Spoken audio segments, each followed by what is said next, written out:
साजिदों के लिए, खुदा के खुदाम के लिए मैं चाहूंगा कि हम भरपूर तारीफ करें।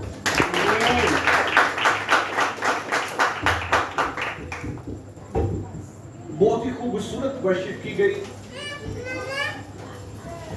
और अब वक्त है कि हम खुदा की आवाज को सुने। तो खुदा के कलमा के लिए और खुदा के रूह कुद्स के लिए हम भरपूर।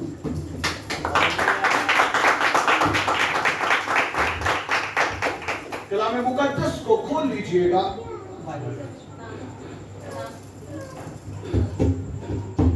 नए अहदनामा में से याकूब का आम खत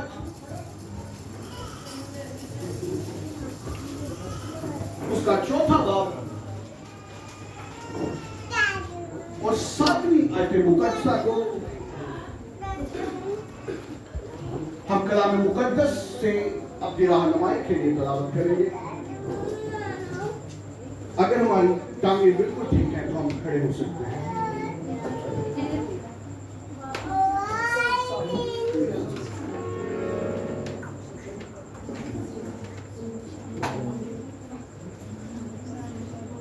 याकूब का आम खत और उसका 4 बाब और उसकी 7वीं आयत। बस खुदावंद के ताबे हो जाओ और इब्लीस का मुकाबला करो तो वो तुमसे भाग जाएगा। तशरीफ रखिएगा। बाइबल मुकद्दस में से हमारी रहनुमाई के लिए जो हवाला तलावत किया गया उसकी आयत मुबारका आज शाम हमें ये बता रही है कि किसके ताबे हो जाओ? खुदा के ताबे हो जाओ और इब्लीस का मुकाबला करो तो वो तुमसे भाग जाएगा। कलाम मुकद्दस का पढ़ा जाना, सुना जाना और आज के बाद इस पर अमल किया जाना हम सबों के लिए वैसे बन गए। आज जो मेरा टॉपिक है वो है the arch enemy is Satan. आज का जो मेरा मौजू है the arch enemy is Satan, सबसे बड़ा दुश्मन शैतान। आज का जो हमारा मौजू है वो क्या है? सबसे बड़ा दुश्मन शैतान। तो याद रखिएगा चर्च, इब्लीस जो है वो शुरू से ही हमारा सबसे बड़ा दुश्मन है। शैतान जो है वो हमारा सबसे बड़ा दुश्मन है। और याकूब अपने खत में चौथे बाब की 7वीं आयत में इस दुश्मन को इब्लीस के नाम से मुखातिब करता। यूं तो बाइबल मुकद्दस के अंदर इस दुश्मन का तज़किरा तकरीबन 30 से ज्यादा दफा किया गया और यूनानी जुबान में इस दुश्मन के लिए जो लफ्ज इस्तेमाल हुआ है वो लफ्ज है सैटन। इंग्लिश में सैटन और उर्दू जुबान में शैतान, इब्लीस। इस दुश्मन का तर्जुमा जो लफ्ज ग्रीक है सैटनस, उर्दू ट्रांसलेट इसकी बनती है मुखालिफ, जो हमारे अगेंस्ट चलता है। इस दुश्मन के नामों में से चंद नाम आपके होश गुजार करता चलो। आजमाने वाला,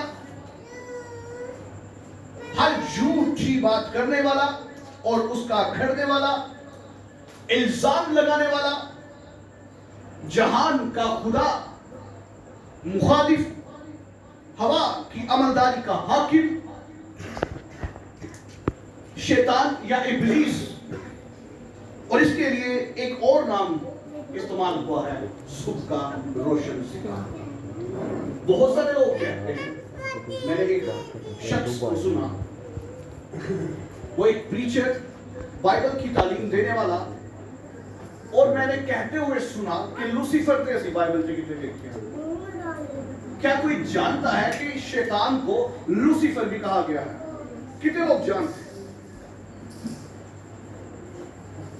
क्यों? इसका मतलब क्या है? लूसीफर लातीनी लैटिन जुबान का एक लफ्ज है और इस जुबान का जो तर्जुमा किया गया है वो है सुबह का रोशन सितारा। इसका मतलब ये है, बाइबल जिसे शुभ का रोशन सितारा कहती है, इसका मतलब लूसीफर। अगर वो किसी ने बोल दिया हालेलुया। याद रखिए, लूसीफर, इब्लीस, शैतान, जो मुखालिफ है, जो हमारा दुश्मन है, ये सबसे पहले एक मुकर्रब फरिश्ता था और ये खुदा के हुजूर उसकी प्रस्तिश करने वाला था। और ये शुरू से शैतान नहीं था, शुरू से इब्लीस नहीं था, बल्कि याद रखिए हर तरह के कीमती पत्थरों की पॉलिश इसके ऊपर की गई थी। और याद रखिए ये आतिशी पत्थरों के अंदर चलने फिरने वाला था।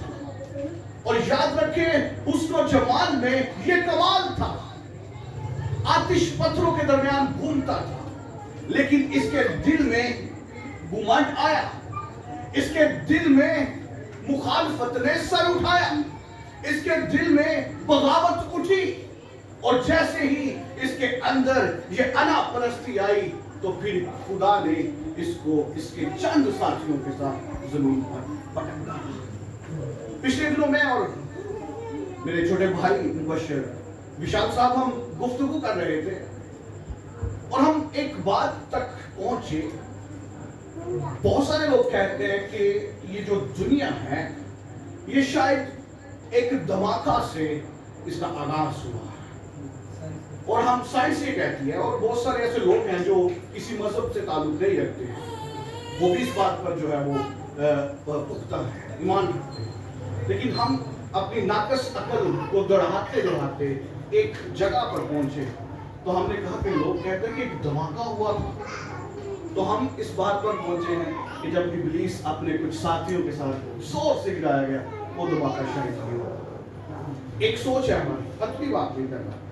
तो आसमान पर बगावत की गई और उस बगावत के इवज इसको जमीन पर पटक दिया गया, फेंक दिया गया, और इसके साथ इसके कुछ साथी भी थे जिनको जमीन पर फेंक दिया गया। एक उलमा कराम का कौल है, अना जब बेतहाशा हो तो फिर क्यों ना तमाशा। अना जब बेतहाशा हो तो फिर क्यों ना तमाशा। इसने भी तमाशाई अमल किया, सजा भुगतनी पड़ी, इसको खारिज कर दिया गया, खुदा की हुजूरी से निकाल दिया गया और इसको जमीन पर फेंक दिया गया। आज हम दो बातें जो है वो एक दूसरे के साथ बांटेंगे। आज की पहली बात जो मैं आपके सामने रखना चाहता हूं, आज का हमारा टॉपिक क्या है? सबसे बड़ा दुश्मन इब्लीस, the arch enemy is Satan. पहली बात जो मैं आपसे बांटना चाहता हूं वो है the greatest weapon of the enemy is temptation. इस दुश्मन की सबसे बड़ा जो हथियार है वो है आजमाइश। इस दुश्मन का सबसे बड़ा हथियार क्या है? आजमाइश। तो याद रखिए मेरे अजीजों, लफ्ज आजमाइश पुराने अहदनामा में तकरीबन 6 दफा और नए अहदनामा में 36 दफा और टोटल अहद अतीक और अहद जदीद में 42 दफा लफ्ज आजमाइश जो है वो हमें लिखा हुआ है। आजमाने वाला, आजमाया गया, ये अलग से, लेकिन सिर्फ आजमाइश लफ्ज हमें टोटल 42 दफा जो है कलाम मुकद्दस के अंदर पढ़ने के लिए मिलता है। आजमाइश का मतलब है परीक्षा, आजमाइश का मतलब है इम्तिहान। और याद रखिए आजमाइश एक ऐसा अमल है जो इंसान को कश्मकश में डाल देती है। आजमाइश कैसा अमल है जो इंसान को, मेरे पीछे बोले, आजमाइश एक ऐसा अमल है जो इंसान को कश्मकश में डाल देती है। याद रखिएगा आजमाइश का मादा 2 अल्फाज पर मुकर्रर है, 2 अल्फाज से जुड़ा हुआ। पहला लफ्ज डिजायर यानी ख्वाहिश, दूसरा लफ्ज अट्रैक्शन यानी कशिश। अहद अतीक में अगर हम बुक ऑफ जेनेसिस का मताला करें तो वहां पर हमें लिखा हुआ मिलता है कि औरत ने जो देखा, अब औरत ने क्या देखा कि ये फल देखने में बड़ा खुशनुमा है, जैसे ही औरत अट्रैक्ट हुई, ख्वाहिश ने उसके अंदर सर उठाया, और जब ख्वाहिश में गिर गई तो फिर कश्मकश में पड़ गई। मुखालिफ इब्लीस, शैतान, दुश्मन उसके पास गया, उसने उसको खुदा के खिलाफ भड़काया और उसके अंदर ख्वाहिश को ख्वाहिश पैदा करने के लिए उसे मजबूर कर दिया। और जैसे ही बाइबल मुकद्दस के अंदर लिखा है कि उसने देखा और देखकर क्या हुई, अट्रैक्ट हुई। याद रखिएगा, हमेशा ख्वाहिश जो है वो आंखों से जन्म देती है। औरत ने जब देखा कि ये फल क्या है, देखने में खुशनुमा है, तो फिर उसके अंदर एक ख्वाहिश जागी कि मैं इसको खाऊं और अपने शोहर को भी दूं। ख्वाहिश ने जैसे ही उसके अंदर सर उठाया, वो आजमाइश में पड़ गई, और जब वो आजमाइश में गिरी तो फिर गुनाह सरजद हो गया। और जब गुनाह सरजद हुआ तो फिर गुनाह की मजदूरी मौत है। जैसे ही वो गुनाह कर बैठी, वो खुदा की हजूरी से बाहर करती है। खुशी जो है वो गम में बदल गई, जिंदगानी जो है वो मौत में बदल गई, रोशनी तारीखी में बदल गई। याद रखें, अगर आप आजमाइश पर गालिब आएंगे, अगर आप आजमाइश पर गालिब आना चाहते हैं, तो फिर तरीका यह है कि खुदा के साथ वक्त गुजारें, खुदा के साथ वफादार रहें, खुदा की तरफ अपनी आंखों को लगाए रखें। जिस तरह आजमाइश जो है, ख्वाहिश जो है, अट्रैक्शन जो है, वो आंखों के जरिया इंसान के अंदर जाती है। मैं कहता हूं कि अगर हम अपनी आंखें खुदा के अल्फाजों पर, खुदा के कलाम पर, खुदा पर हमारा फख्र जो उसकी सलीब है, हम अगर अपनी आंखें यीशु मसीह पर रखेंगे तो ख्वाहिश पर गालिब आते जाएंगे, गालिब आते जाएंगे, गालिब आते जाएंगे। पतरस मालिक यीशु की तरफ देखता रहा, पानी पर चलता रहा। ओ अखियां टेढ़ियां अखियां ने जड़ियां नाल यीशु दे जुड़दियां ने, ओ अखियां टेढ़ियां अखियां ने जड़ियां नाल यीशु दे जुड़दियां ने, जड़ियां जुड़ जावन भला एक वारी लख मोड़ियां दी मुड़दियां ने, जड़ियां जुड़ जावन भला एक वारी लख मोड़ियां भी मुड़दियां ने। जिन्ना बेड़ियां दा मला यीशु होवे, जिन्ना बेड़ियां दा मला यीशु होवे, ओ बेड़ियां कदे भी रुड़दी नहीं। तो मालिक यीशु की तरफ पतरस आंखें लगाए रहता और पानी पर चलता रहता, और जैसे ही उसकी आंखें मालिक से हटी, उसके दिल के अंदर, उसके दिमाग के अंदर दुनियावी सोच ने जब कब्जा कर लिया तो लहरें उसे डिगोने लगी। हाँ, अच्छा, एक हमारा और बड़ा मसला है, हम अक्सर ही, लेकिन ये टॉपिक से हटके हो जाएंगे, हम फिर वापस आएंगे। हम ईमान की आड़ में कभी कभी बहुत सारी बेवकूफियां कर जाते हैं। एक वाकया हुआ है कि 3 शख्स बहुत ईमानदार, और तीनों ने ये इरादा किया कि पतरस तो सागद है, जैसे भी पानी के तोड़ लाएंगे। क्या ये उनका राइट डिसीजन था? ये रॉन्ग डिसीजन था उनका, गलत फैसला था उनका। भाई पतरस ਨੂੰ ਤੁਸੀਂ ਗੌਰ ਨਾਲ ਕਲਾਮ ਨੂੰ ਵੇਖੋ, और बाइबल मुकद्दस में लिखा है कि पतरस ने पानी पर चलने से पहले परमिशन ली। मालिक से पूछा गया कि मालिक, मैं चाहता हूं कि मैं भी पानी पर चलकर तेरे पास आऊं। ਅਸੀਂ ਆਪਣੀ ਗੱਲ ਤੇ ਦੱਸਦੇ ਨੇ ਕਿ ਮਾਲਿਕ ਮੈਂ ਹੁਣ ਨਹੀਂ ਸੁਣਨਾ, ਮੇਰਾ ਈਮਾਨ ਬਹੁਤ ਵੱਡਾ ਹੈ, ਤੇ ਫਿਰ ਕਿੱਥੇ ਜਾਂਦਾ ਈਮਾਨ? ਪਾਣੀ ਦੇ ਵਿੱਚ ਹੀ ਸਾਡੇ ਨਾਲ ਡੁੱਬ ਜਾਂਦਾ। ऐसा है कि नहीं? अब यहाँ पर गलती हम ये करते हैं कि हम अपनी बात खुदा पर थोप देते हैं, लेकिन आंसर का वेट नहीं करते, जवाब सुनना मुनासिब नहीं समझते। पतरस ने जैसे कहा कि मालिक, मैं पानी पर चलना चाहता हूँ। मालिक की आवाज क्या थी? उसको परमिशन दी गई थी। सो आए हम अपने टॉपिक पर वापस आते हैं जी। अब पतरस की बात हम कर रहे हैं कि पतरस ने जैसे ही मालिक की तरफ अपनी निगाहें रखी तो वो पानी पर चलता रहा। हासिल कलाम ये है कि जब हम अपनी आंखें अपने मालिक यीशु की तरफ लगाएंगे तो फिर हम आजमाइशों पर गालिब आएंगे। वो तो बोल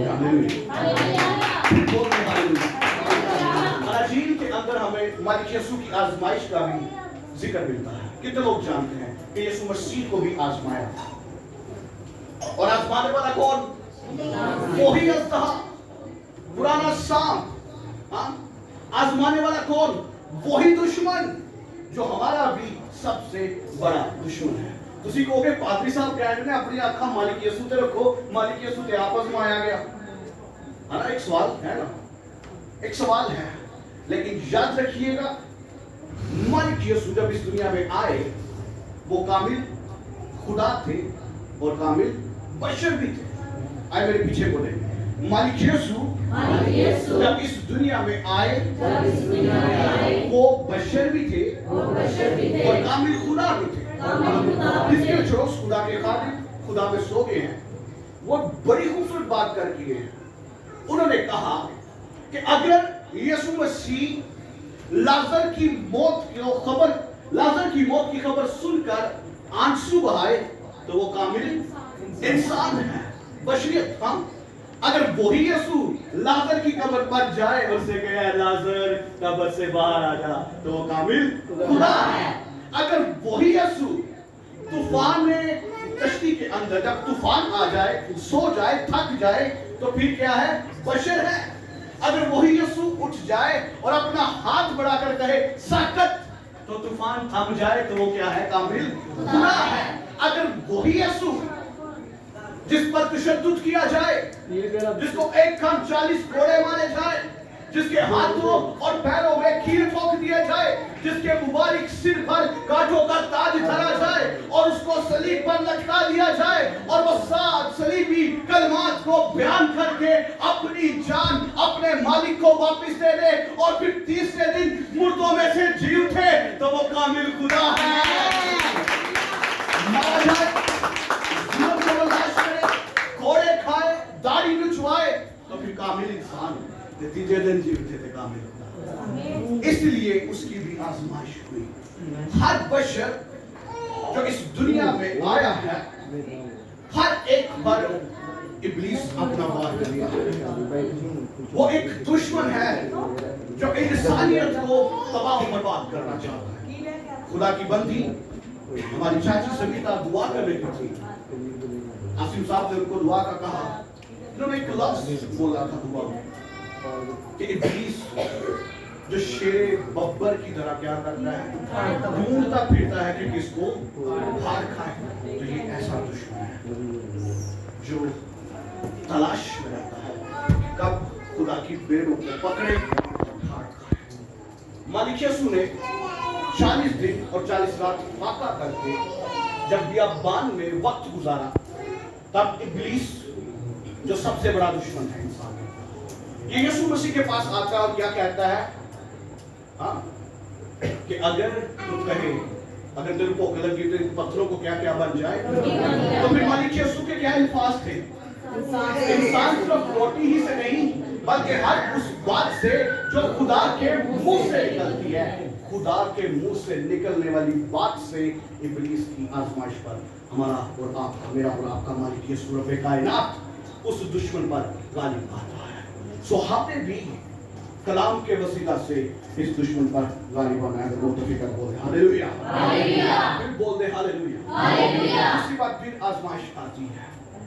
हाँ, वो हैकल के ऊपर ऊंचे किंगुरे पर ले गए और मालिक को क्या कहता है कि अगर तू झुक कर क्या करे, सिजदा करे, तो ये दुनिया की सारी शान शौकत मैं तुझे दे दूंगा। वो ये तो जानता था ये खुदा का बेटा है, वो ये तो जानता था कि इस वक्त ये कमजोर है, बशरियत की हालत में है, लेकिन वो ये शायद नहीं जानता था कि ये ऑलरेडी किंगडम का बादशाह है, ये बादशाहों का भी बादशाह है, जिसकी रान और बुशाद पर ये नाम लिखा गया कि ये बादशाहों का भी बादशाह है। उसको ये मालूम नहीं था कि वो एक बादशाह को एक ऑफर दे रहा है जो कि बिल्कुल एक नकली और एक खोखली ऑफर है। याद रखिए, मालिक ने कहा कि कलाम में लिखा है, ये भी लिखा है कि तो सिर्फ किसे सिजदा करना, खुदावंद अपने खुदा को सिजदा करना और इसके अलावा किसी और के सामने मत झुकना। फिर तीसरी तरफ फिर आजमाता है वो दुश्मन, फिर اس کو اونچے پر لے گیا, اونچے پہاڑ پر لے گیا, اور وہاں سے کیا کہتا ہے کہ تو اگر خدا کا بیٹا ہے تو اپنے تئی کیا کر, نیچے گرا دے, کیونکہ لکھا ہے کہ وہ تیری بابت فرشتوں کو کیا کرے گا, حکم دے گا, وہ تجھے اپنے ہاتھوں پر اٹھا لیں گے اور تجھے ٹھیس نہ پہنچے. اور یاد رکھے مالک یسوع نے وہاں پر کیا کہا تھا, یہ بھی لکھا ہے کہ تو خداوند اپنے خدا کی آزمائش نہ کر. تو یاد رکھے جس طرح ہمارا مالک یسوع ہر طرح کی آزمائش پر غالب آیا ہے, اسی طرح ہم نے بھی خدا کے کلام کے وسیلہ سے اس دشمن پر وار کرنا ہے اور آزمائش پر غالب آنا ہے. ہاللیلویہ. پھر بولے ہاللیلویہ. پھر بولے آخری بات, how is it possible to fight the enemy? دشمن کا مقابلہ کس طرح ممکن ہے؟ یاد رکھیے یہ دنیا ایک جنگ ہے, اور جنگ ہر حال میں کرنی پڑے گی. خاص طور پر روحانی اور راست بازوں کی زندگی, روحانی لوگوں کی زندگی ایک جنگ ہے, ایمانداروں کی زندگی ایک جنگ ہے. اور پالوس کہتا ہے کہ ہماری جنگ خون اور گوشت کی نہیں